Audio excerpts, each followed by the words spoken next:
Subscribe now. EU Debates.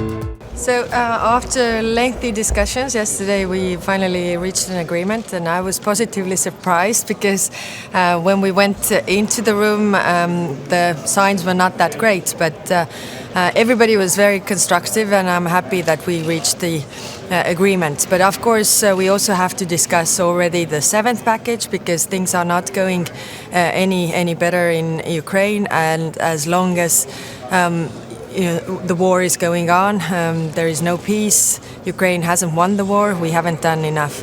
And of course, we talked about pushing Ukraine for peace. That there are signs that peace could be the ultimate goal. But we had very intense discussions about this, and it's only up to the Ukrainians to say what kind of peace they are able to live with, and also we have to give them all the military support so that they can defend themselves, because the peace can't be the ultimate goal. Even if there's peace, the atrocities for those territories that are conquered will continue. So if we want to end the human suffering, we also have to push the aggressor back to its borders. Thank you. Will you discuss the gas embargo today? Not today, no.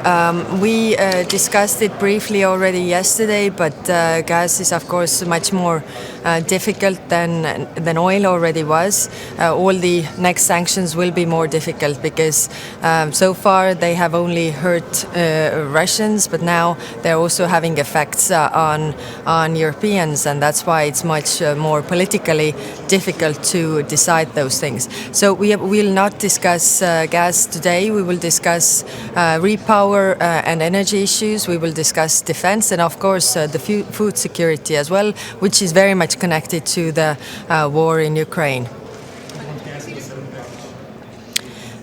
I think that gas has to be in the seventh package, but I'm realistic as well. I don't think it will be there. Do you think the time is running out? I mean, Gazprom is now stopping deliveries also to the Netherlands. It's just a matter of time until there will be no more gas deliveries. Maybe it's better for the EU to set the first step. Yes, what we are doing, we are focusing on getting additional gas supplies, and also yesterday evening we talked about the Repower EU, how to get the necessary energy for European Union, for different countries have different problems. But the worry, of course, with the gas is that Russia is switching off not only Netherlands but also Denmark. And maybe this will go so that the Russians will put the sanctions on gas. Today, are you going to discuss defense as a NATO country to Russia? What do you expect as Estonia from this discussion? I expect the unity and also the decisiveness on doing things together. What I mean by this is that there are military capabilities, big and expensive military capabilities that no single country alone can do. And now that all the countries have said that they will increase their defense expenditure to 2%, then the question is for what it is really spent for. And I think, for example, the air defense covering a larger area is something that we can do together, procure together. I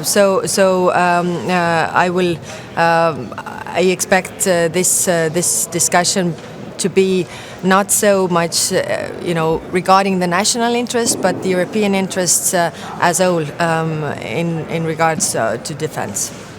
Okay.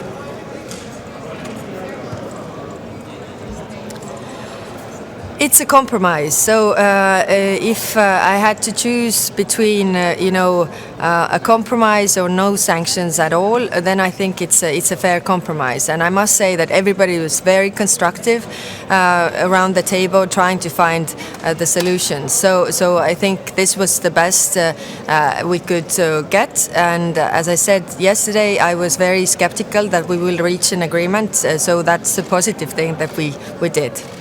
Okay. Thank you.